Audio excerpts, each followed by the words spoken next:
नमस्कार, एनटिभी कोहलपुर समाचारमा स्वागत छ। म नवीन नेपाली। सुरुमा प्रमुख समाचार। रङ्गहरूको पर्व होली अन्तर्गत आज हिमाली र पहाडी क्षेत्रमा उल्लासका साथ मनाइयो। कोरोना संक्रमणको जोखिम भने कायमै। प्रणाली सरकारले चालु आर्थिक वर्षको दोस्रो चौमासिकमा पनि अपेक्षाकृत बजेट खर्च गर्न सकेन। 8 महिनामा 13% सीमित। बेमौसमी समयमा मूल्य बढी पाइने लोभमा गुल्मीका किसान सुन्तला टिप्न ढिलाइ गर्दै, तर यसले उत्पादनमा असर गर्ने कृषि विज्ञको सुझाव। म्यानमारमा सैनिकको रक्तपातपूर्ण दमनप्रति विश्व समुदायको तीव्र विरोध। प्रचलित मापदण्डको पालना गर्न सैनिकलाई आग्रह। र एएफसी कपको प्लेअफ अघिको मैत्रीपूर्ण खेलमा आर्मी र किर्गिस्तान बराबरी। अबको पहिलो खेलमा आर्मी र श्रीलङ्का पुलिस भिड्ने। समाचार अब विस्तारमा। भौगोलिक विविधता अनुसार फरक दिनमा मनाइने रङहरूको पर्व फागु पूर्णिमा आज देशका हिमाली र पहाडी क्षेत्रमा रङ खेलेर मनाइएको छ। तराईमा यो पर्व भोलि मनाइन्छ। कोरोना संक्रमण जोखिमका कारण लुम्बिनी, कर्णाली तथा सुदूरपश्चिम प्रदेशका पहाडी तथा हिमाली क्षेत्रमा होलीको उल्लासमा यसपटक पनि कमी आएको छ। 2 दिनसम्म मनाइने रङहरूको पर्व होली आज हिमाली र पहाडी क्षेत्रमा हर्षोल्लासका साथ मनाइएको छ। होली पर्वका अवसरमा रङ आपसमा आदान प्रदान गर्नुका साथै सांस्कृतिक कार्यक्रम गरेर मनाउने चलन छ। कोरोना भाइरसको कारण गएको वैशाख यता चाडपर्व मेलापातमा रमाउन नपाएका यहाँका बासिन्दाहरू यो वर्ष डर त्रासकै बीचमा रङ खेल्न निस्किएका थिए। पहिला कोरोनाको महामारीले गर्दा अलि खेल्न पाइएको थिएन साथीहरूसित। यसलाई विकृति नलगेर हामी सबैले यसलाई हर्ष उल्लासका साथ हामीले यो होलीलाई चाहिँ मनाउनु पर्छ। यो हामी विभिन्न चाडपर्वलाई मनाए जस्तै हामी होली पर्वलाई मनाउनु पर्छ भन्न चाहन्छु। पर्वमा घर परिवार साथीभाइ बीच रमाइलोका लागि होली पर्व मनाउने भन्दा पनि पछिल्लो समय त्यसो भएको पाइँदैन। सामाजिक सद्भाव एवं सांस्कृतिक एकताको रूपमा हर्षोल्लासपूर्वक मनाइने रङ्गहरूको पर्व फागु पूर्णिमा अर्थात् होली विकृतिपूर्ण बन्दै गएकोमा गुनासो बढेको छ। पहिलाकोमा एकदम अनुशासित भएर हामीले होली खेल्थ्यौँ। बुढापाकाको आगमनमा मान्यजनको मान्यता गर्थ्यौँ भने अहिले चाहिँ विकृति छ। पहाडी भेगमा जथाभावी रङ हान्ने, रङमा विभिन्न किसिमका स्वास्थ्यलाई हानिकारक वस्तु प्रयोग गर्ने जस्ता कार्य हुने गरेका छन्। होलीलाई दुरुपयोग गरेर रङभन्दा पनि अन्य रासायनिक पदार्थ मिसाएर होली मनाउने पाइएको छ। यसलाई रोक्न प्रहरीले आग्रह गरेको भए पनि कानुन भने भएको पाइँदैन। पहिलो कुरा त हामीले यस सम्बन्धी सचेतना पनि फैलायौँ, सबैतिर माइकिङ गऱ्यौँ, सबैलाई जानकारी गरायौँ। सबभन्दा हामीले यसमा प्रायोरिटी दियो भनेको इच्छा विपरीत कोही कसैले पनि अबिर नदल्ने, लोलाहरू नहान्ने र त्यसमा चाहिँ अलि अशोभनीय तरिकाले बाटोमा हिँड्दै गरेकाहरूलाई चाहिँ त्यसरी प्रयोग नगर्ने, आफैले खेलिरहेको साथीभाइसँग रमाइलो गर्न चाहिँ मिल्ने र इच्छा विपरीत चाहिँ त्यसरी लोला हान्न नपाइने भनेर हामीले माइकिङ पनि गरेका थियौँ। र अहिलेसम्म त्यस्तो मलाई चाहिँ इच्छा विपरीत त्यसरी जबरजस्ती रङ लगाइयो अथवा लोला हानियो भन्ने खालको छैन, शान्तपूर्ण नै छ। त्रेता युगमा दैत्यराज हिरण्यकशिपुले विष्णु भक्त पुत्र प्रहलादलाई मार्ने उद्देश्यले बर्माबाट आगोले छुन नसक्ने वरदान पाएकी आफ्नी बहिनी होलिकालाई प्रहलादका साथ दन्किरहेको आगोमा पस्न लगाउँदा होलिका आफै भस्म भएको, तर भक्त प्रहलादलाई आगोले छुन नसकेको कथा होली पर्वसँग जोडिएको छ। चाडपर्व एक आपसमा खुसियाली साट्ने माध्यम हुन्। यिनको मौलिकतालाई जोगाएर अघि बढ्न नयाँ पुस्ताले ध्यान दिनुपर्छ कि? प्रत्येक इच्छुक शर्मा, एनटिभी कोहलपुरका लागि सल्यान। विश्वव्यापी महामारीको रूपमा फैलिएको कोरोना संक्रमणको जोखिम फेरि बढ्दै गएको बेला आज पहाडी तथा हिमाली क्षेत्रमा मनाइएको होली भोलि तराईका जिल्लामा मनाइँदैछ। यस्तो अवस्थामा पर्व मनाउँदा के कस्ता सावधानी अपनाउनु भएको छ भनेर आज हामीले कपिलवस्तुका केही नागरिकहरूलाई सोधेका छौँ। हेरौँ आजको आवाजमा।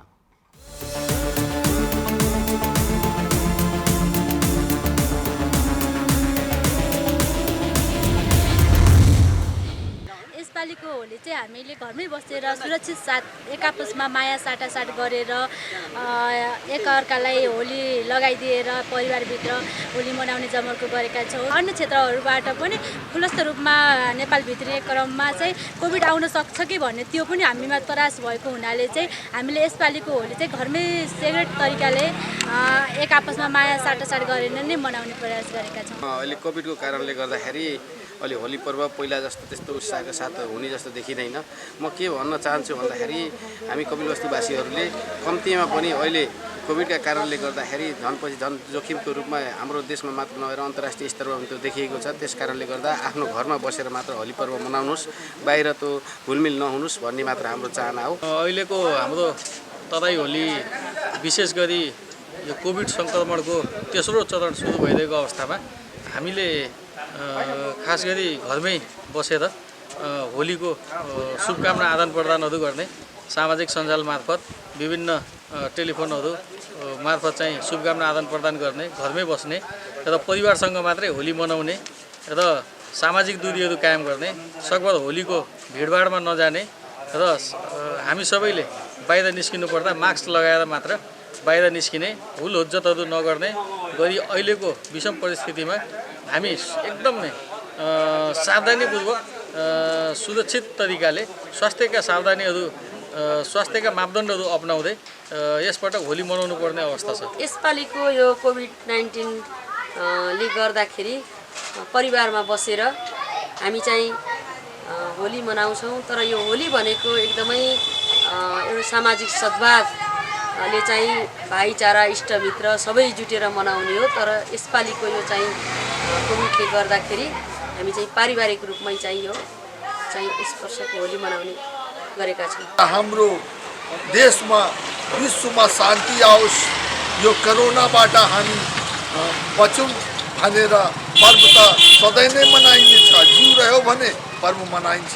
त्यसकारण सरकारले गरेको निर्णयको मान्यता गर्दै, शान्ति राख्दै, दूरी कायम गर्दै, राम्रो राम्रो कुरा खाएर आफ्नो घरमा हामीले होली फागुको रूपमा मनाउने हो। कोरोनाको कारणले गर्दा हामी सुरक्षाका साथ आफ्नै घर परिवारभित्र बसी होली पर्वलाई मनाई र मिठा मिठा परिकारहरू खाने र रङ साथीभाइहरूसँग सबै होली खेल्ने कार्यक्रमहरू गर्नेछौँ। होली रङ्गहरूको पर्व हो। यसलाई हामीले खेल्दाखेरि अहिले कोरोनालाई मध्यनजर राखी यसलाई सकेसम्म हामीले शान्तिपूर्वक खेल्न पर्यो, सुरक्षाका साथ खेल्न पर्यो, एकअर्कासँग सामाजिक दूरी सञ्चालन गरी खेल्न पर्यो। घरमा आउने पाहुनाहरूलाई राम्रोसँग अतिथि संस्कार गरी घरमै टिका लगाएर त्यसरी पठाउँदा धेरै राम्रो होला मेरो विचारमा।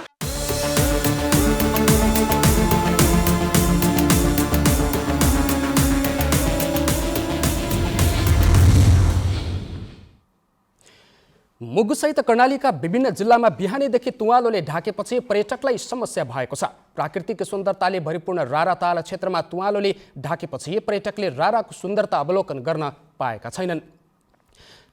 ताल वरिपरिका चुच्चमारा, मालिकी, मुरमाटप लगायतका प्रसिद्ध तीर्थस्थल, छायानाथ, हिमाल जस्ता मनमोहक ठाउँहरू तुवालोले छेकेपछि रारा यति बेला निरस र उदेक लाग्दो बनेको रारा हेर्न जाने पर्यटकहरूले गुनासो गरेका छन्। बाक्लो तुवालोका कारण आँखा पोल्ने र श्वास प्रश्वासमा समेत समस्या देखिएको स्थानीयले बताएका छन्। यसैबीच कर्णालीका विभिन्न जिल्लामा बिहानैदेखि तुवालोले ढाकेपछि हवाई उडान समेत प्रभावित बनेको छ। मुगु, हुम्ला, जुम्ला, डोल्पाका सुर्खेत, यसैगरी नेपालगञ्ज विमानस्थलबाट जहाज जान नसकेका हुन्। डाँडाकाँडा तुवालोले ढाकेपछि उडान नभएको रारा विमानस्थल स्थित तारा एयरलाइन्सका स्टेसन इन्चार्ज लक्ष्मी शाहीले जानकारी दिनुभएको छ। समाचारको क्रम जारी नै छ। अहिलेलाई एकैछिनको विश्राम।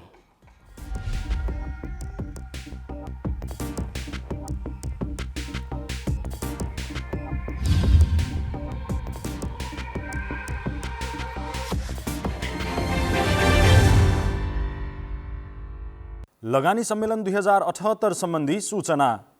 प्रदेश सरकार मन्त्री परिषदको 2077 माघ 29 गतेको निर्णय अनुसार लुम्बिनी प्रदेश सरकारले आगामी 2078 साल जेठ महिनाको 6 र 7 गते लगानी सम्मेलन आयोजना गर्न लागेको छ।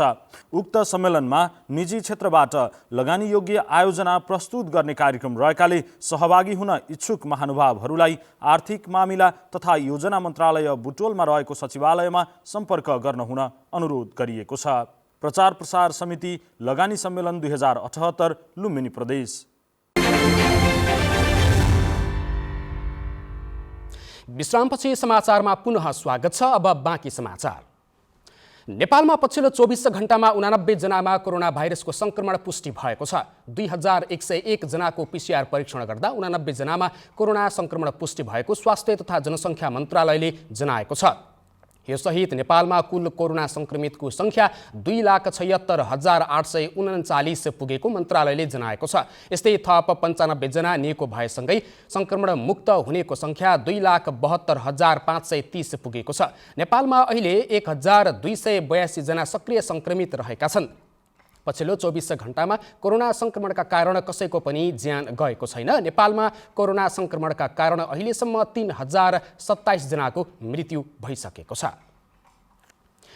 चीनले अनुदानमा दिने 8 लाख डोज कोभिड विरुद्धको खोप भोलि नेपाल ल्याइने भएको छ। चार्टर विमान मार्फत अनुदानको सो खोप बेजिङबाट नेपाल ल्याइँदैछ। 18 माघमा 3 लाख डोज सहायता गर्ने बताएको चीन सरकारले फागुन 17 गते त्यसलाई बढाएर 8 लाख खोप दिने घोषणा गरेको थियो। यसअघि भारतले 10 लाख डोज खोप अनुदान दिएको थियो। नेपालमा खोप अभियान 14 माघबाट सुरु भएको थियो। यसैबीच सरकारले त्रिभुवन विमानस्थलमा सघन उपचार कक्ष सहितको हेल्थ डेस्क बनाउने प्रक्रिया छिट्टै सुरु गर्ने बताएको छ। हेल्थ डेस्क रहने भवनका लागि जग्गा उपलब्ध भइसकेकाले टेन्डर निकाल्ने तयारी भएको स्वास्थ्य सेवा विभागले जनाएको छ। अघिल्लो वर्ष माघमा नेपालमा कोरोना संक्रमण देखिएपछि सरकारले विमानस्थलमा सुविधा सम्पन्न हेल्थ डेस्क बनाउने निर्णय गरी बजेटमा समावेश गरेको थियो। तर विमानस्थलले जग्गा नदिएपछि काम अगाडि बढ्न पाएको थिएन। सुन्तला पाकेर फेरि फुल फुल्ने समयमा गुल्मीमा यति बेला बोटमै सुन्तला देख्न सकिन्छ। बेमौसमी सिजनमा सुन्तलाको बढी मूल्य पाइने भन्दै गुल्मीको भाडगाउँका कृषकहरूले बोटमै सुन्तला राख्ने गरेका छन्। तर कृषि विज्ञहरूले समयमा फल नटिप्दा उत्पादनमा कमी आउने बताएका छन्। सुन्तला पाकेर पहेँलो हुने बित्तिकै बोटबाट टिपिहाल्नु राम्रो हुने कृषि प्राविधिकहरू बताउनुहुन्छ। जति ढिलोसम्म बोटमा सुन्तला रहन्छन् त्यसले उल्टै बेफाइदा पुर्याउने कृषि प्राविधिकहरूको भनाइ छ। तर गुल्मीको रेसुङ्गा नगरपालिका वडा नम्बर 3 भाडगाउँमा भने चैत वैशाख जेठसम्म नै बोटमा लटरम्म सुन्तला हुन्छन्। सुन्तलाको लागि प्रख्यात ठाउँ गुल्मीको भाडगाउँमा फागुनसम्म त प्रायजसो सबैको बगैँचामा सुन्तला हुन्छन्। अहिले भाडगाउँमा सुन्तलाको बोटमा एकै ठाउँमा फल र फूल पनि देख्न सकिन्छ। कृषकहरूले बेमौसमी सिजनमा सुन्तलाको बढी मूल्य पर्ने भएपछि बोटमै सुन्तला राख्ने गर्दछन्। भाडगाउँका कृषक प्रदीप मरासिनीको सुन्तला बगैँचामा 500 भन्दा बढी सुन्तलाको बोट छन्। 80 देखि 100 कुइन्टलको हाराबारीमा पुग्छ राम्रोसँग फल्दाखेरि। यो वृद्धि वर्षपछि वृद्धि भइरहेछ किनकि अब बेर्न थपिरहेको छ।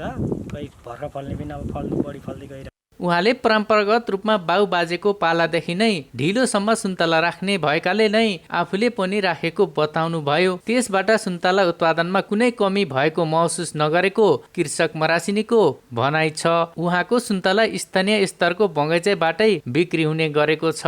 सुन्तला जति ढिलो टिप्यो उति अर्को वर्षको उत्पादनमा घाटा हुने भएकाले अन्य विधिबाट भण्डारण गर्नुपर्ने प्रधानमन्त्री कृषि आधुनिकीकरण परियोजना कार्यान्वयन इकाइ सुन्तला जोन गुल्मीका प्रमुख वरिष्ठ कृषि विकास अधिकृत नारायण काफ्लेले बताउनु भयो। यो समयमै टिपेर चाहिँ विभिन्न माध्यमहरू भण्डारणका चाहिँ विधिहरू छन्। त्यो भण्डारण गर्न सकियो भने त्यताबाट उत्पादनमा पनि चाहिँ असर नगर्ने आएको वर्षलाई र आफ्नो उत्पादनले चाहिँ भण्डारण गर्दा चाहिँ पछि चाहिँ अफ सिजनमा मूल्य पनि प्राप्त गरेको हुनाले यो समयमै चाहिँ टिप्नु पनि देखिन्छ। अहिलेसम्म कृषकले आफ्नो अनुभवलाई मात्रै प्रयोग गर्दै सुन्तला खेती गर्दै आएका छन्। तर यसको सूक्ष्म तरिकाले अध्ययन गरी बढी उत्पादनलाई ध्यान दिन जरुरी छ। अनिल खत्री, नेपाल टेलिभिजन, लुम्बिनी प्रदेश, गुल्मी। कर्णाली प्रदेशमा भूमिहीन नागरिकको लगत सङ्कलनको काम अन्तिम चरणमा पुगेको छ। भूमि सम्बन्धी समस्या समाधान आयोगले कर्णाली प्रदेशमा रहेका भूमिहीन दलित सुकुम्बासी र अव्यवस्थित बसोबासीको लगत सङ्कलन गर्ने काम अन्तिम चरणमा पुगेको जनाएको छ। आयोगले कर्णालीका 15वटा स्थानीय तहहरूमा रहेका भूमिहीन दलित सुकुम्बासी र अव्यवस्थित बसोबासीको लगत सङ्कलन गर्ने योजना लिएको थियो। सोही अनुसार अहिले कर्णालीका सुर्खेत, सल्यान, डोल्पा, जाजरकोट र रुकुम पश्चिम जिल्लाका केही पालिकाहरूमा लगत सङ्कलनको कार्य भएको छ। सुर्खेतका 9वटा पालिकाहरूमध्ये चौकुने गाउँपालिका र गुरुवाकोट नगरपालिकामा लगत सङ्कलनको कार्य सम्पन्न भएको छ। जनप्रतिनिधिहरूले लगत सङ्कलनका लागि भूमि सम्बन्धी समस्या समाधान आयोगसँग समझदारी पत्रमा हस्ताक्षर गरेसँगै वास्तविक सुकुम्बासीको पहिचान हुने विश्वास लिएका छन्। स्थानीय पालिकाहरूले गर्ने लगत सङ्कलनले वास्तविक सुकुम्बासीहरूको एकिन विवरण आउने र त्यसपछि मात्रै लाल पूर्जा वितरणको काममा सहज हुने आयोगले जनाएको छ। समाचारको क्रम जारी नै छ, एकैछिनको विश्राम।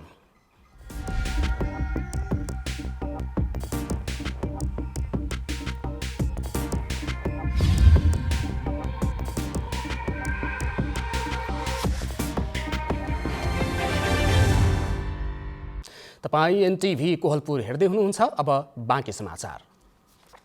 पाल्पाको तानसेन नगरपालिकाले कैलाशनगरदेखि रानीमहलसम्मको सडक खण्डको छेउछाउमा बनाइएका संरचना हटाउने भएको छ। नगरपालिकाले उक्त क्षेत्रमा मापदण्ड विपरीत बनाइएका संरचना हटाउन एक साताको सूचना निकालेको छ। स्थानीय स्वयंलाई संरचना हटाउन लगाइएको र सोको कार्यान्वयन नगरेमा नगरपालिकाले नियमअनुसार संरचना हटाउने प्रमुख प्रशासकीय अधिकृत पिताम्बर पाण्डेले बताउनु भएको छ। सो क्षेत्रमा दैनिक पर्यटकको सङ्ख्यामा वृद्धि भएको र रानीमहलसम्म पुग्ने सडकको स्तर उन्नति गर्नका लागि सडक संरचना हटाउन लागि तानसेन नगरपालिकाले जनाएको छ। बाँकेको कोहलपुर नगरपालिकाले विपन्न गृहिणी महिलाको आयस्तर बढाउन बाख्रा उपहार कार्यक्रम सञ्चालन गरेको छ। कोहलपुर नगरपालिकाले विभिन्न 9 वडामा 80 समूह निर्माण गरी 2000 विपन्न महिलाको बीचमा सो कार्यक्रम सञ्चालन गरेको नगर प्रमुख एलभी राउतले बताउनु भएको छ। कोहलपुर नगरपालिकाको आर्थिक सहयोग, हेफर इन्टरनेसनलको प्राविधिक सहयोग र महिला उपकार मञ्चको व्यवस्थापनमा कार्यक्रम सञ्चालनमा ल्याइएको हो। आफूले उत्पादन गरेको पहिलो पोथी सन्तान 18 महिनापछि उपहार दिनुपर्ने नियम अनुसार आज कोहलपुर 10 मन्नापुरमा सामूहिक बाख्रा वितरण गरिएको छ। दिदी समूहका माया रावतले आफूले उत्पादन गरेको बाख्राको पहिलो पुस्ता उपहार स्वरूप बहिनी समूहलाई दिन पाउँदा खुसी लागेको बताउनुभयो। यो अहिले हाम्रो कोहलपुर नगरपालिकामा अथवा कोहलपुरको स्थानीय सरकारमा 15वटा वडा छ। 15वटा वडामध्ये 10 नम्बर वडाका तपाईहरू चाहिँ निम्न स्तरको कृषक दिदीबहिनीहरू, दाजुभाइहरूलाई हाम्रो चिन्ता के हो भने कसरी उहाँहरूको आर्थिक अवस्थालाई उठाउने, कसरी सुदृढ गर्ने, कसरी चाहिँ व्यवस्थापन गर्ने, त्यो चिन्ता हो। त्यो चिन्ताको साथ हामीले जुन कार्यक्रम लिएर आयौँ त्यसबाट तपाईहरू सायद मलाई लाग्छ आजको यो कार्यक्रमले अत्यन्तै खुसी हुनुहुन्छ। अब अन्तर्राष्ट्रिय समाचार।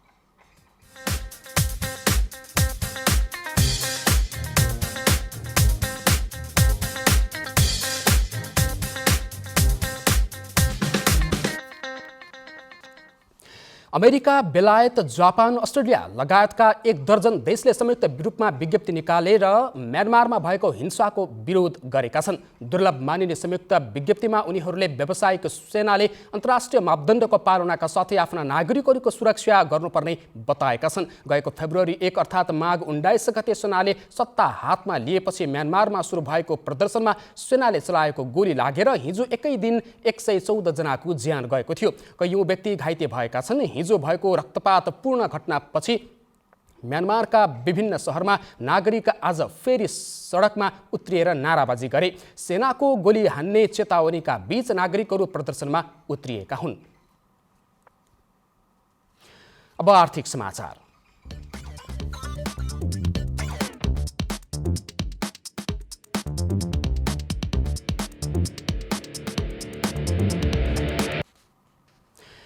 कर्णाली प्रदेश सरकारले चालु आर्थिक वर्षको दोस्रो चौमासिकमा पनि अपेक्षाकृत विकास बजेट खर्च गर्न सकेको छैन। दोस्रो चौमासिकमा बजेट खर्चको दर बढाउने लक्ष्य राखेको सरकारले 8 महिनामा 13% मात्रै बजेट खर्च गरेको हो।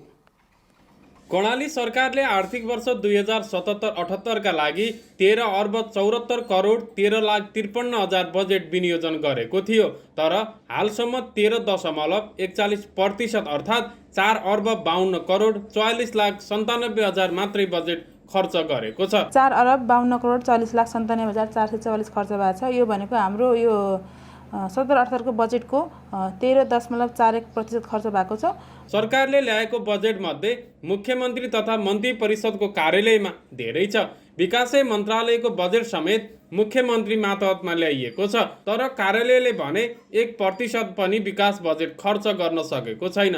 6 अर्ब 18 करोड 46,68,000 रुपैयाँ बजेट खर्च गर्ने अख्तियारी पाएको कार्यालयले 0.98% अर्थात् 6 करोड 8,77,000 मात्रै बजेट खर्च गरेको हो। हाम्रो यो चाहिँ कार्यालय भनेको चाहिँ हाम्रो विषयगत मन्त्रालयहरूलाई चाहिँ समन्वय गर्ने, सहजीकरण गर्ने, निर्देशन दिने त्यो कामहरू निभाएको हुनाले हाम्रो आफ्नै चाहिँ त्यस्तो चाहिँ कुनै प्रोग्राम हुँदैन। जस्तै अब केही प्रोग्राम यहाँ राखिएको छ, त्यो राखिएको मतलब हामीले आफूले त्यसलाई एक्जिक्युसन गर्ने होइन, कार्यान्वयन हामीले आफूले गर्ने हुने। सबै चाहिँ 79 पालिकामा चाहिँ सबै वडामा चाहिँ हामीले पैसा पठाइसकेका छौँ। प्रदेश सरकारले कर्णालीका 79 वटा पालिकालाई यस वर्ष 2 अर्ब 79 करोड 65 लाख रुपैयाँ अनुदान पठाएको छ, तर हालसम्म पालिकाहरूले 23.38% मात्रै बजेट खर्च गरेका छन्। नीतिगत प्रक्रिया, कर्मचारी र जनशक्तिका कारण विकासको गति सुस्ताएको विज्ञहरूको भनाइ छ। सबभन्दा ठुलो कुरो चाहिँ हाम्रो कर्णाली प्रदेशमा जनशक्ति अभाव छ। यो जनशक्ति अभावका कारण पनि हामीले चाहिँ भने जस्तो कार्यान्वयनमा ल्याउन सकेका छैनौँ। कार्यान्वयनका लागि खरिद प्रक्रिया पनि एक किसिमको समस्या भएको छ। सबैभन्दा कम आर्थिक मामिला तथा योजना मन्त्रालयले 2.46% र सबैभन्दा बढी भौतिक पूर्वाधार विकास मन्त्रालयले 16.2% बजेट खर्च गरेको छ। अन्य मन्त्रालयहरूको पनि बजेट खर्च दरको अवस्था कमजोर छ। यस्तै सरकारले पुँजीगत तर्फ विनियोजन गरेको 19 अर्ब 6 करोड 91,21,000 मध्ये 10.68% बजेट खर्च गरेको छ।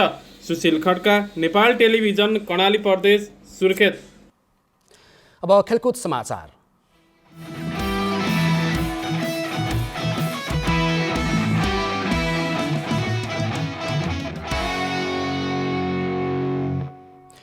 एएफसी कप 2021 को प्लेअफ खेलको तयारीमा रहेको नेपालको त्रिभुवन आर्मी क्लबले मैत्रीपूर्ण खेलमा किर्गिस्तानको U23 समूहसँग बराबरी खेलेको छ। त्रिपुरेश्वर स्थित दशरथ रङ्गशालामा आज आर्मीले किर्गिस्तानसँग गोलरहित बराबरी खेलेको हो। प्रतिस्पर्धात्मक बनेको खेलमा दुवै टोलीले पाएको मौकालाई सदुपयोग गर्न सकेनन्, जसको कारण खेलमा गोल निस्किन सकेन। किर्गिस्तान विरुद्ध बल पोसेसनमा आर्मीले पकड जमाए पनि गोल गर्न असफल भयो। आर्मीले एएफसी कपको प्लेअफमा अब श्रीलङ्काको पुलिससँग प्रतिस्पर्धा गर्नेछ। आगामी अप्रिल 7 मा एएफसी कप 2021 को प्लेअफको पहिलो खेलमा आर्मीले श्रीलङ्का पुलिससँग दशरथ रङ्गशालामा खेल्ने भएको हो। अब मौसम।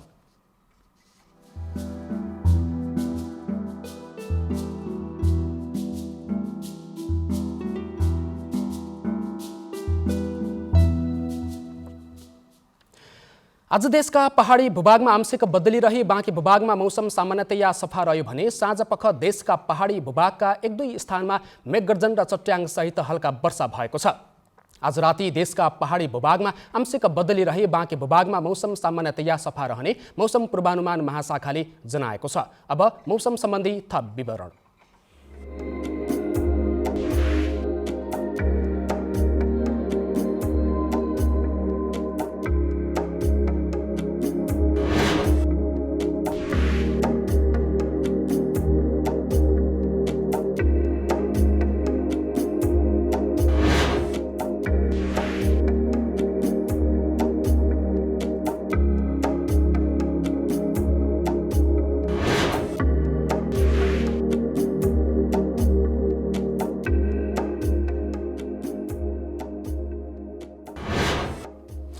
समाचारको अन्त्यमा प्रमुख समाचार पुनः एकपटक।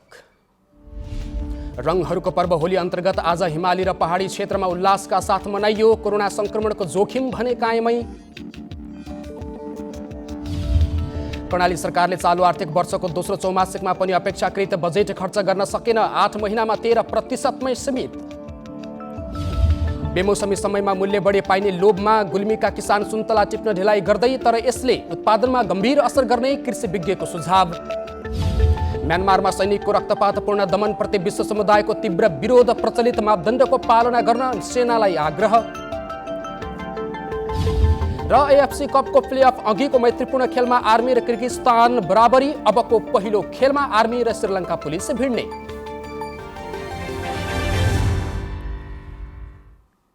अवस्था अहिलेलाई समाचारको सिलसिला यति नै। बिदा दिनुहोस्।